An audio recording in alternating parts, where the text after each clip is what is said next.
Hey, what's up, you guys? It's Bloody Jacob here to bring you another Walking Dead video, despite Season 6 not starting until October, of course.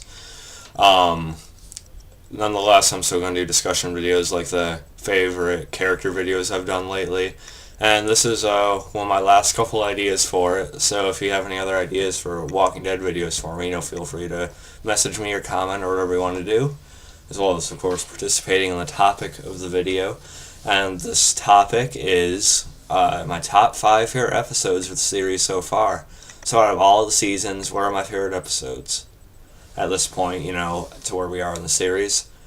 I'm going to keep this video shorter than my favorite character videos. I'm going to try to keep it 10 minutes or under, which may be kind of difficult to do. But yeah, I don't think this requires it to go on for too long. And I know the length is something I've kind of been bothered by, because I know a lot of you guys are going to watch 40 to almost like an hour videos. So I'm going to try to really shorten this one, and we'll see how it turns out. Sorry about that. Anyway. So my 5th favorite episode of the series of all time would have to be This Sorrowful Life. And that was a Season 3 episode. That was right at the end of the season, right before Welcome to the Tombs.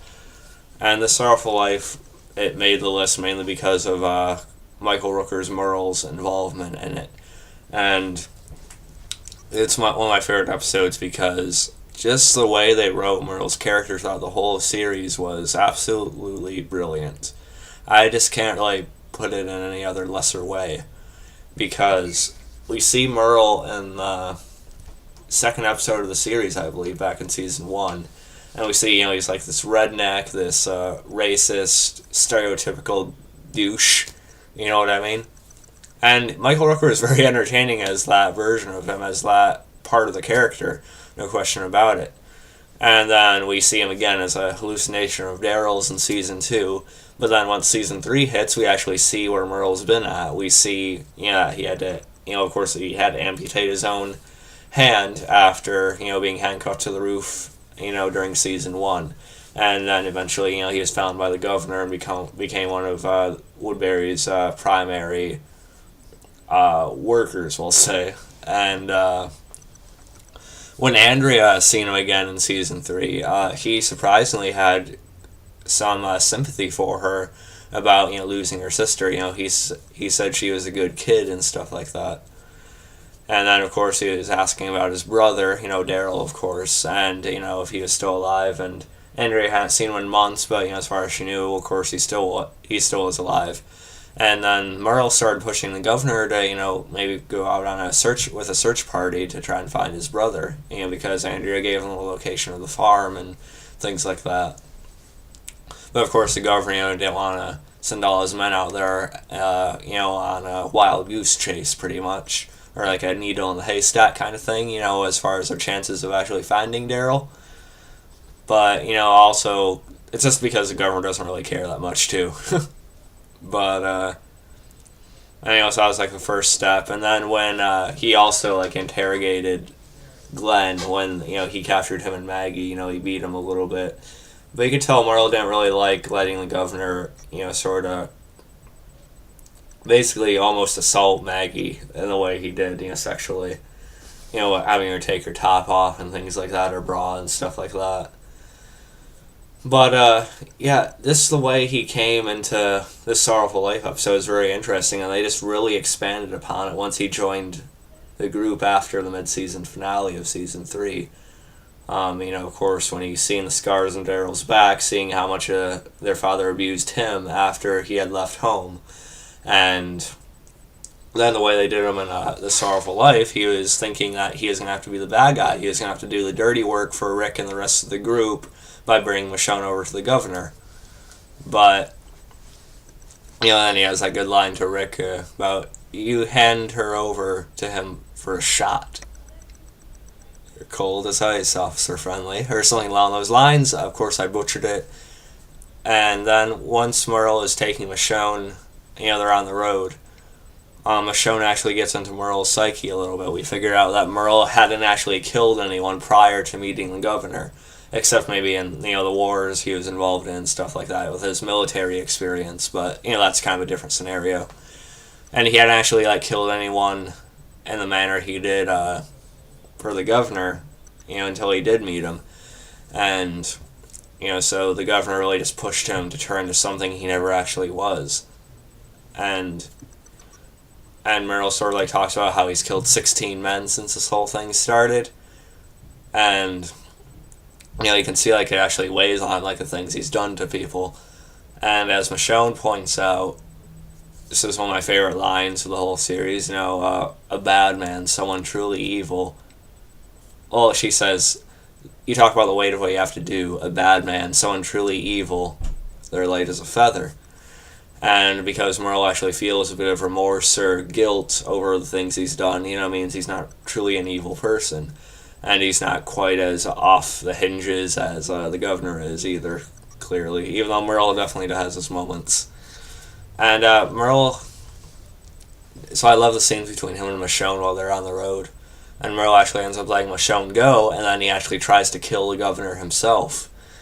And he does it in a really intelligent way. And I know Michael Rooker said Merle wasn't planning to die in this episode, but in a way, just the scene he had in the car with the walkers surrounding it and the way he was drinking and stuff like that kind of makes me think that he would have at least thought, yeah, I could die today when I tried to do this. Maybe he didn't know he would for sure, but maybe he definitely realized that was a possibility. Merle is smart enough to know that, I think. But the way he tried to kill the governor was a very clever idea. He lures all the walkers around him with the car, and he's cranking the loud music and the rock music, and then he lures all the walkers to the meeting spot where the governor is gonna be handed Michonne. And once the governor and his men are distracted by the walkers, Merle has his little hiding spot, and he starts gunning down some of the governor's men. And he's actually about to shoot down the governor himself until Alan's son steps in front of the firing range.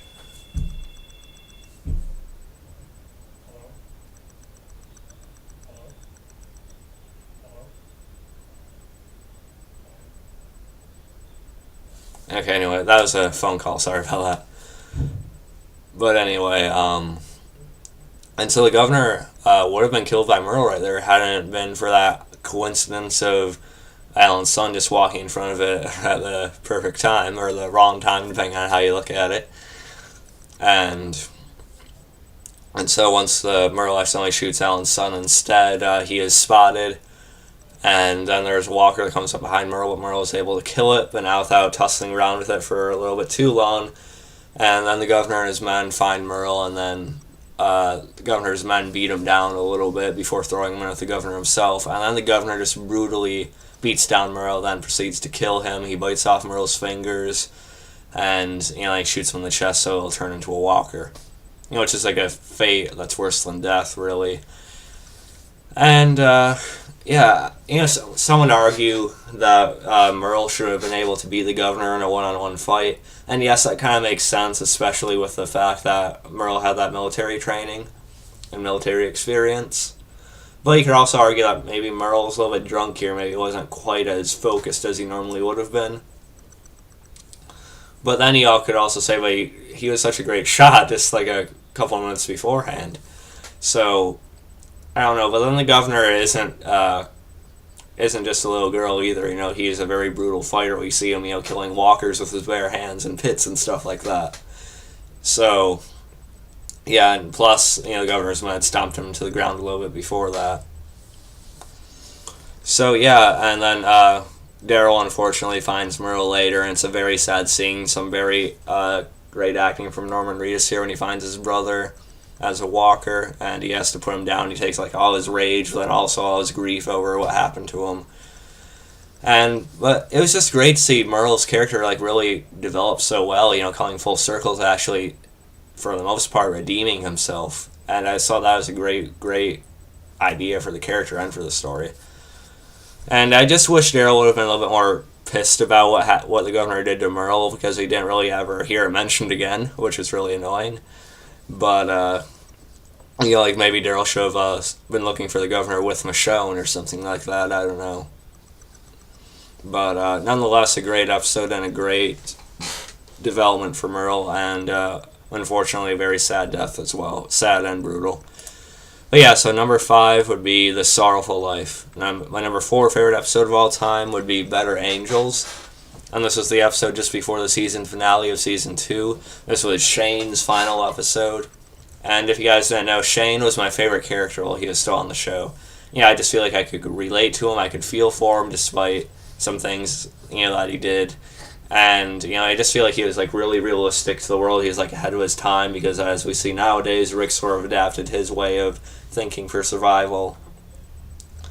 And this episode was very good, with Shane, killing Randall and setting the whole thing up to try and kill Rick.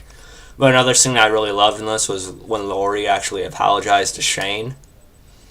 And, she said she made a mess of things. She's the one that put him and Rick at odds. And, how she never thanked him directly for getting them out of Atlanta.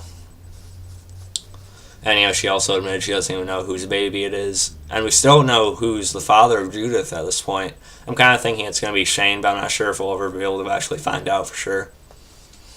But, so some argue Lori apologizing to Shane here could have, drove him to try and kill Rick again at the end. Which is kind of possible. But if you look at the way, Rick eventually caught on to what Shane's plan was. But if you look at the way Shane had Rick out in that field, yes, he was holding the gun on him. But he was, really egging Rick on. He's saying, I'm a better father than you, Rick. I'm better for Lori than you, man. It's because I'm a better man than you, Rick, because I can be here and I'll fight for her. But you just come back here and you just destroy everything. Even right here, right now, you ain't gonna fight for her. And, things like that. That was my Shane impression, but, it just really felt like Shane was, egging Rick on here. And he even holsters his gun and, puts out his arms for Rick to shoot him. So I feel like Shane was just trying to, piss Rick off so he'd actually kill him. Because maybe Shane realized, oh yeah, I'm never gonna be able to get what I want out of this. This is wrong that I'm still here right now. And nothing's really going to come of it. And maybe he thinks that, oh, if I get Rick to kill me, then maybe he'll actually be he'll be more suited to keep Lori and Carl alive if he's able to do what I want him to do to me. And so I really like the whole theory that Shane actually wanted to die here. I think it actually makes a lot of sense psychologically and for the character. And, as John Bernthal's little alternate ending, he would have had, Rick looking into Shane's gun and he'd find no ammo, no an empty clip. He'd find an empty clip in it. So I thought that was a really brilliant idea, and I think it makes sense. So I like to go with that theory for it. And the whole Shane thing was pretty much why Better Angels is number 4 on my list. So yeah, my number 4 favorite episode of all time would be Better Angels. My number 3 favorite episode of all time would be the season 2 finale, Beside the Dying Fire.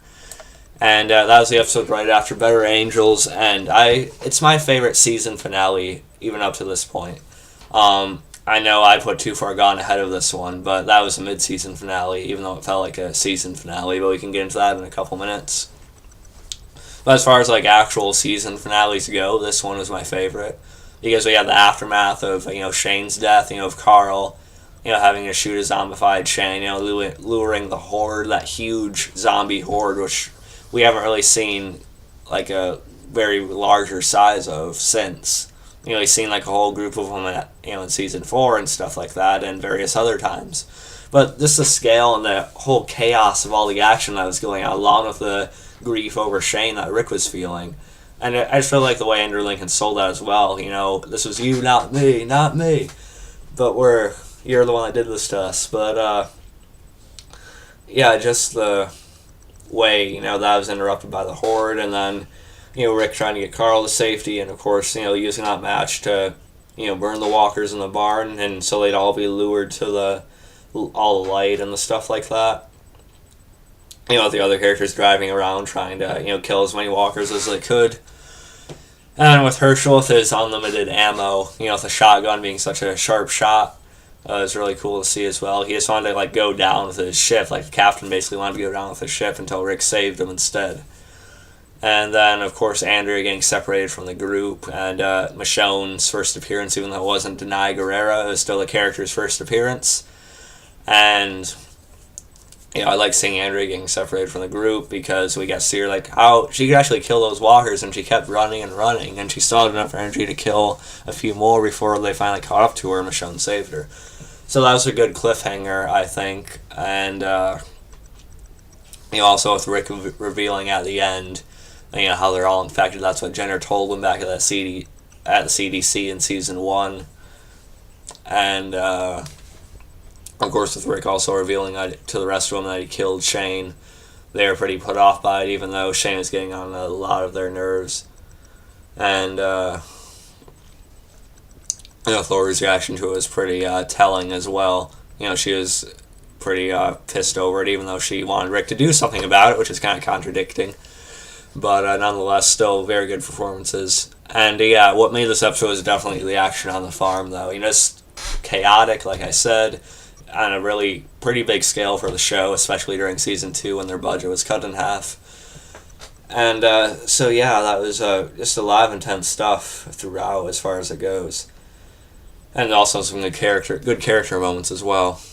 With that whole Rick Tatership starting, and then the cliffhanger of, the camera zooming over the woods, and then actually showing that first glimpse of the prison at the end was really cool as well. So a lot of good cliffhangers for that. And my number 3 favorite episode of all time would be Beside the Dying Fire. And my number 2, my second favorite episode of all time of The Walking Dead so far, would be season 3, episode 4, I think it was, Killer Within. And this, of course, is on the list because of mainly the death of Lori, but also the death of T-Dog.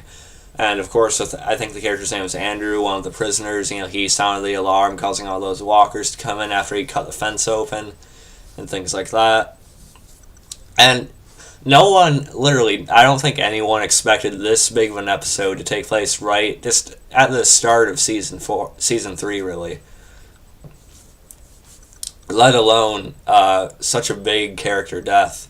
And when all those walkers got in, of course, T-Dog tried shutting the gate and the fences and stuff like that, but he's bitten on the shoulder.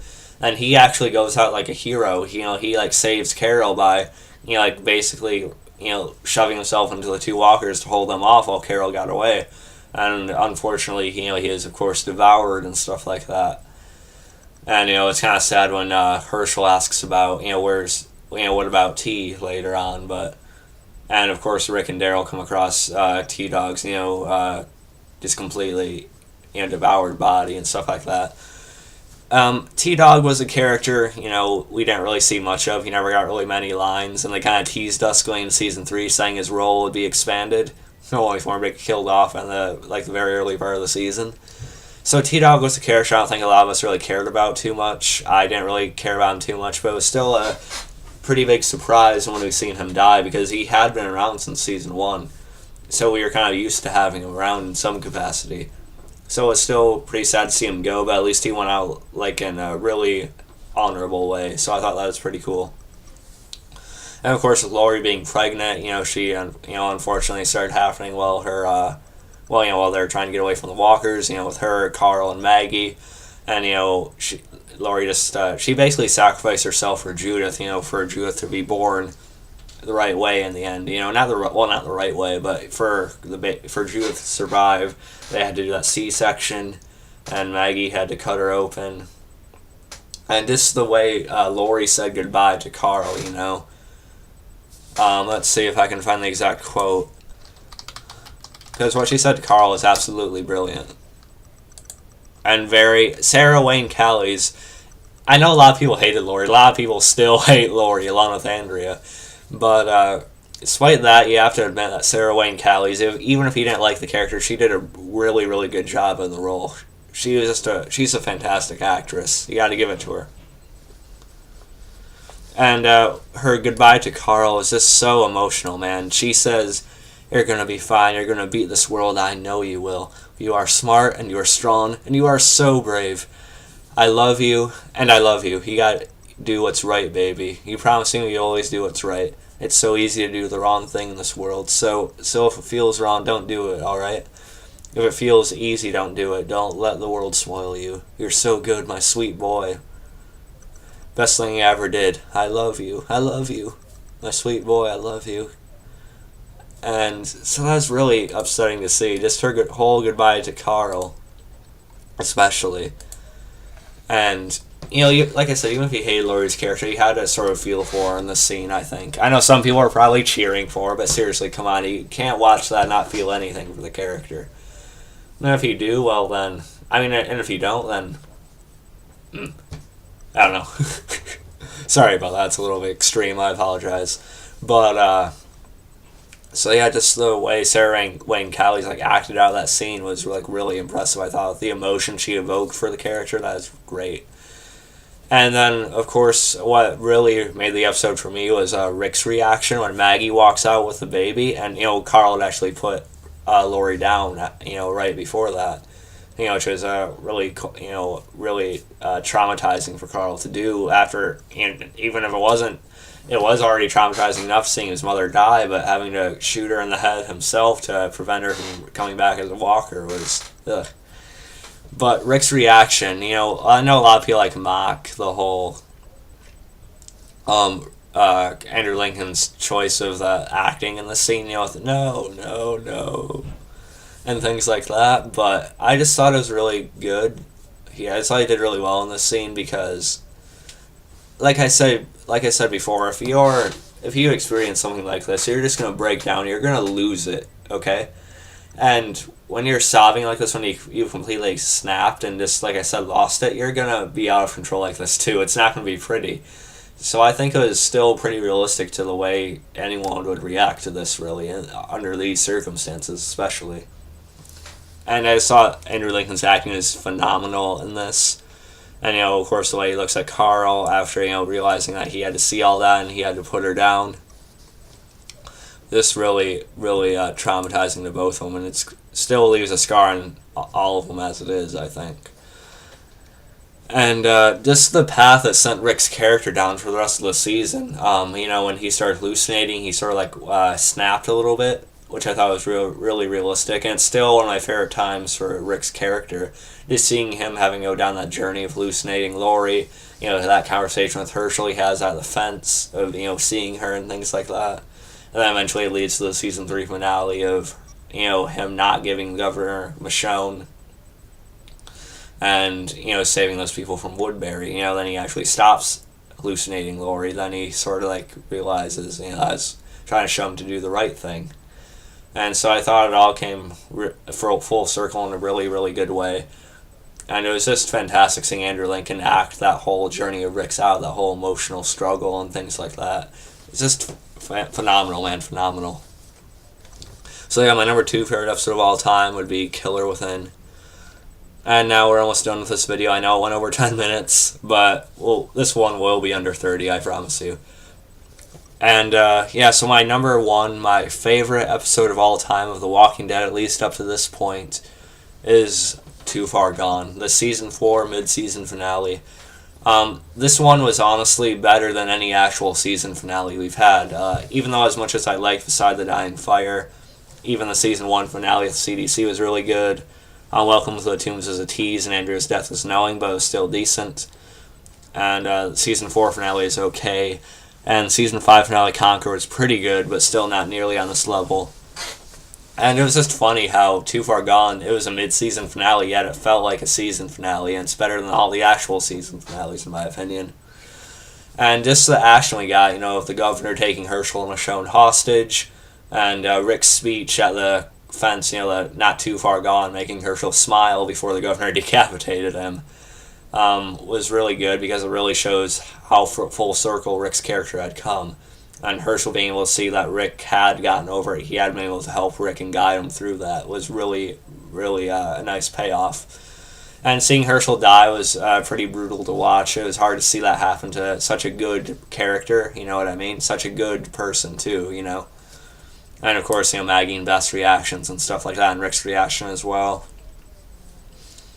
And, of of course, the fist fight, the one-on-one between the governor and Rick was really, really intense. You didn't think they were going to kill Rick there, but still the way the governor was like strangling him at the end was just, you were kind of, no, no, no. Ugh. Yeah, that was really intense, really cool to watch too.